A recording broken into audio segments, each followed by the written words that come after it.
Olá, tenebreiros e tenebreiras do Brasil e do mundo. Sejam bem-vindos a esse canal Café com Tenébrio, o canal que mais fala de tenébrio no mundo. Hoje a gente vai fazer aqui Eu olhando aí uns vídeos antigos meus, e eu não pude deixar de reparar em alguns comentários. Eu lembro de um vídeo, já faz uns 2, 3 anos que a gente fez, e eu falei sobre tenebro debaixo do galinheiro. Aí depois, logo de uns 5, 6 vídeos, eu falei a respeito de problema para dar ração de pintinho, de galinha, para tenebro. Aí me veio alguns comentários. Como é que se acha então tenebro debaixo do galinheiro, né? Debaixo das fezes lá, e agora você está fazendo essa besteira aí. Bem, então vamos aqui. O mistério do tenebro gigante que aparece debaixo das fezes do galinheiro. Por que isso? Porque algumas larvas elas conseguem viver em meio ao esterco e a ração velha e na sujeira do galinheiro, enquanto outras morrem quando colocadas em uma criação aparentemente limpa. E será que a ciência ajuda a explicar isso para a gente?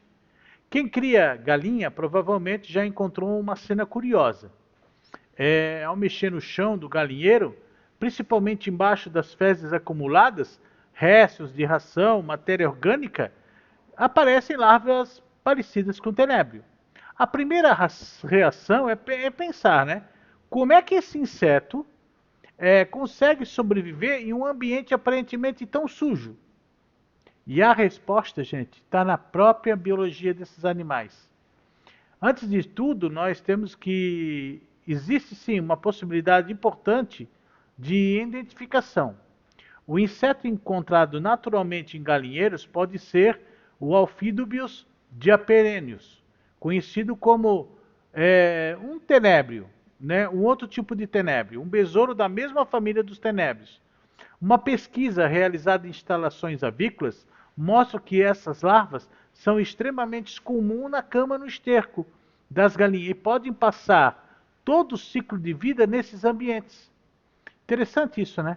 Isso explica porque aquilo que parece um ambiente impossível para ser um inseto pode, na realidade, ser um verdadeiro habitat natural. Mas por que ele não morre no meio das fezes? Por quê? Por quê? Para nós, o esterco de galinha é um material desagradável e potencialmente contaminado para determinados insetos decompositores. Entretanto, ele contém umidade, matéria orgânica e micro-organismos restos de alimento. Além disso, a camada de esterco funciona como espécie de abrigo. Ela protege as larvas da luz, ela dá oscilações bruscas de temperatura e, em determinadas condições, dá desidratação. Então, ela protege de tudo isso. Vamos lá de novo, que eu me atrapalhei aqui. Ela protege as larvas da luz, das oscilações bruscas de temperatura e em determinadas condições de desidratação. Então, ela protege esse tenebro lá embaixo. Pesquisas com Ophidiobius diaperenius demonstram justamente a relação muito forte entre essas larvas e a umidade de esterco. Em laboratórios, as larvas apresentaram a preferência por esterco, com aproximadamente de 30 a 40% de umidade, enquanto o aumento da umidade era para 50 e 60. Aumentou significativamente a dispersão desses animais. Ou seja, não é simplesmente o esterco que permite a sobrevivência, é a combinação de alimento, a umidade, abrigo e condições ambientais. Isso aqui é interessante. Existe um outro detalhe, a ração velha. Embaixo dos comedouros, e nas regiões que cai a ração, a situação fica ainda mais interessante. Estudos realizados em galinheiros observaram concentrações elevadas de Alphidobius diaperenius, justamente embaixo de comedores e ao longo de bordas das instalações, locais onde insetos encontram proteção e restos de alimentos. Isso significa que aquele material aparentemente nojento pode ser, na realidade, uma mistura extremamente rica para determinados insetos. Esterco, restos de rações, matéria orgânica em decomposição e micro-organismos. Mas então, por que a ração de pintinho pode matar o tenébrio criado em cativeiro? E agora? Então vamos aqui falar dessas partes interessantes. Não podemos concluir que a ração de pintinho é venenosa para tenébrios, mas apenas porque uma criação morreu depois de receber determinada ração. A alimentação da Tenebridius é muito mais complexa do que simplesmente oferecer uma fonte rica em proteína. Pesquisas com o tenébrio molitor mostram que a composição de substrato influencia diretamente na sobrevivência, crescimento, peso, desenvolvimento das larvas. Alguns substratos produziram sobrevivência superior a 97%, enquanto outros provocaram mortalidade muito elevada. Uma revisão científica publicada em 2026 também reforça que a composição do substrato influencia diretamente o crescimento, a sobrevivência, o desenvolvimento do tenébrio molitor. Portanto, quando uma criação recebe uma ração e as larvas começam a morrer, existem várias possibilidades: composição inadequada, excesso de proteína ou determinados ingredientes, umidade excessiva, deterioração da ração, fungos, contaminação, aquecimento de substrato ou simplesmente condições ambientais inadequadas. Então o problema pode ser não só a ração isoladamente, pode ser a combinação entre ração, umidade, temperatura, densidade das larvas e micro-organismos presentes no recipiente.